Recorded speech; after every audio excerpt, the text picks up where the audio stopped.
Il Cansiglio, meglio conosciuto come Foresta del Cansiglio, è un altopiano delle Prealpi Carniche. Si trova sul confine tra il Veneto e il Friuli ed è compreso tra le province di Treviso, Pordenone e Belluno. Le pendici del Cansiglio sovrastano a sud-est la pianura veneto-friulana. A nord invece troviamo la regione dell'Alpago con il gruppo montuoso del Cavallo, mentre a ovest si apre la Val Lapisina. Andiamo quindi alla scoperta di questo territorio partendo dal lago di Santa Croce in provincia di Belluno. Pensate che si tratta del secondo lago naturale più grande del Veneto. Si è formato in antichità da una frana che ha chiuso la Val Pisina, bloccando la discesa del fiume Piave verso Vittorio Veneto, dando così origine alla sella del Fadalto.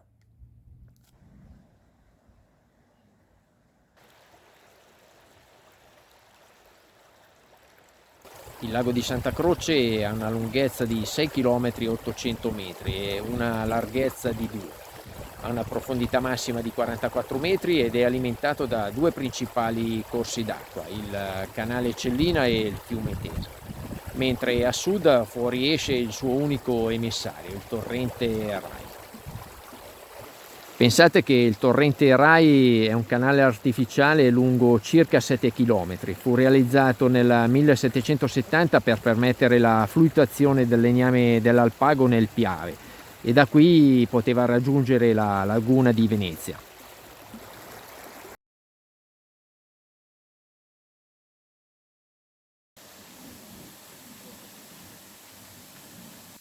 Quest'area è caratterizzata da rocce sedimentarie di origine marina che si sono formate nel periodo Cretacico grazie all'accumulo di materiale organico animale e vegetale come molluschi, alghe e coralli.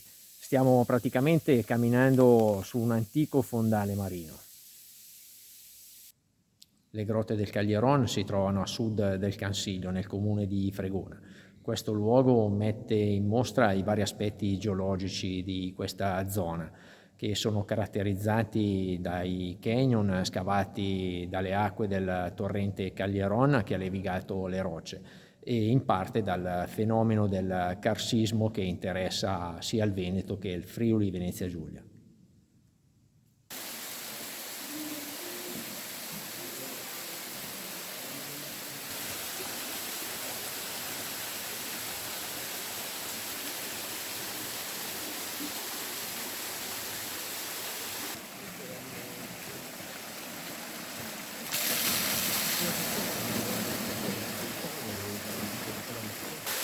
Non parliamo di un luogo solo naturale ma anche artificiale. Nel XVI secolo in questo posto veniva praticata l'attività estrattiva da cui si ricavava l'arenaria, la piera dolza, la pietra dolce come la chiamavano i veneti, e veniva utilizzata per realizzare stipiti e cornicioni che possiamo vedere ancora oggi sugli edifici antichi della vicina Vittorio Veneto.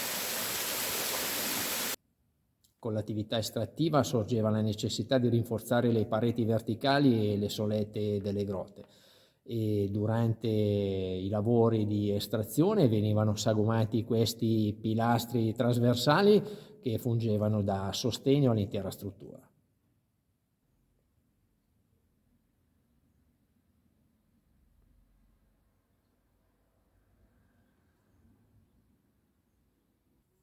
Se ci avviciniamo alle pareti, ai pilastri e alle solette possiamo notare questi solchi, lasciati dagli utensili utilizzati per estrarre l'arenaria.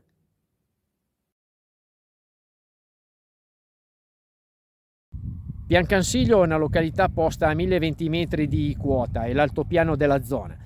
Possiamo considerarlo un enorme catino naturale. Quello che vediamo qui dietro sono le montagne ricoperte di foreste che fanno da contorno a questa enorme depressione prativa che è adibita a pascolo e a prati da sfalcio.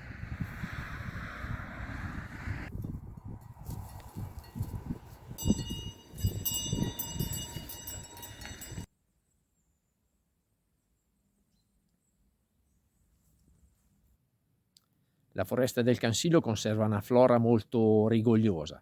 Alle quote intermedie possiamo notare delle bellissime faggete e salendo in quota si trovano gli abeti bianchi, gli abeti rossi e un sottobosco caratterizzato da quella vegetazione che si adatta molto alle zone ombrose come l'elleboro, la felce e la cetosella.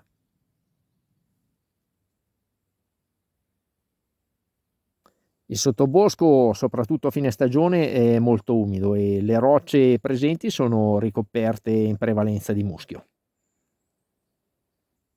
Per quanto riguarda la fauna, invece, qui nel Cansiglio la caccia è stata bandita da tempo e la foresta ospita un gran numero di cervi, caprioli e daini. Questi ultimi sono stati introdotti negli ultimi anni e sono in continua espansione per la mancanza di predatori, anche se negli ultimi anni è stata segnalata la presenza della lince e sporadicamente anche quella dell'orso bruno. Dentro il bosco possiamo vedere delle tracce degli ungulati lasciate sul terreno morbido. Sono anche presenti numerosi mustelidi, che sono quegli animali dalle abitudini notturne come la martora, il tasso, la faina e la donnola, che è il più piccolo carnivoro presente sul territorio nazionale.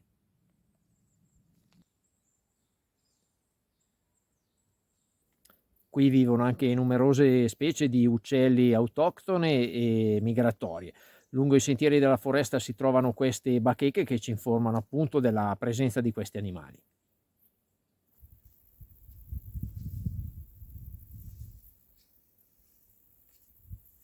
Quello che vediamo è l'imbocco del Bus della Luma, una cavità ipogea nel centro della foresta del Cansiglio che si è formata grazie al fenomeno del carsismo.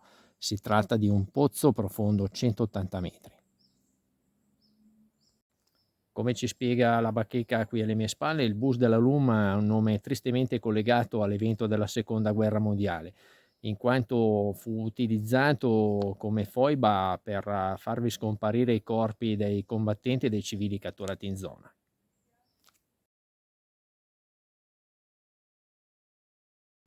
Qui nel Cansiglio è presente la comunità cimbra, un'antica popolazione di origine germanica insediatasi qui con i loro tipici villaggi nella seconda metà del 1700. Alcuni attribuiscono la loro origine celtica, mentre altri attribuiscono la loro provenienza dal nord dello Jutland, l'attuale Danimarca, un tempo chiamata Penisola Cimbra.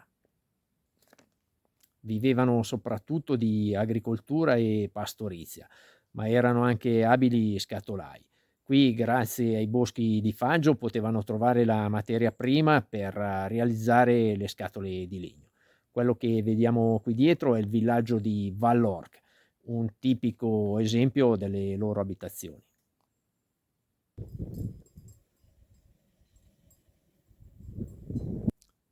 Ancora oggi in questo luogo è facile sentire parlare la lingua cimbra, un antico dialetto dalla cadenza germanica.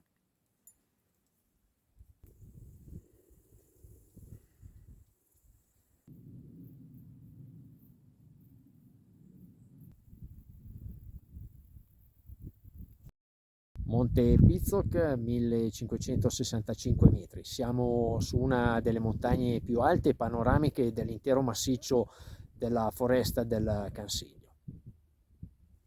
Pensate che sulla piana di questa vetta, durante il periodo della guerra fredda che va dal 1946 al 1989, era attiva a partire dal 1962 una base militare di controllo radar in collegamento con la base di lancio del Pian Cansiglio.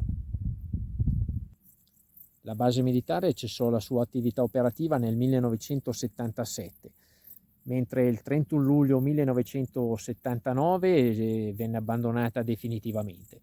Ora al suo posto sorge la Piazza della Pace che vediamo qui dietro alle mie spalle.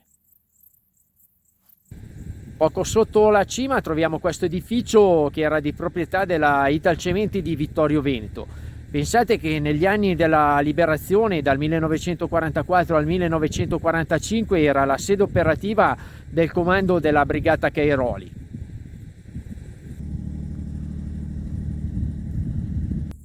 Oggi l'intero edificio è adibito a rifugio, prende il nome di Città di Vittorio Veneto e offre ristoro e pernottamento.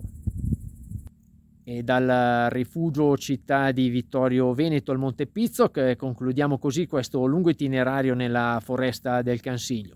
Spero che le tematiche siano state di vostro gradimento e vi invito sempre a seguirmi sul mio canale YouTube Johnny Caldera. Vi do appuntamento così al prossimo progetto. Ciao ragazzi, alla prossima!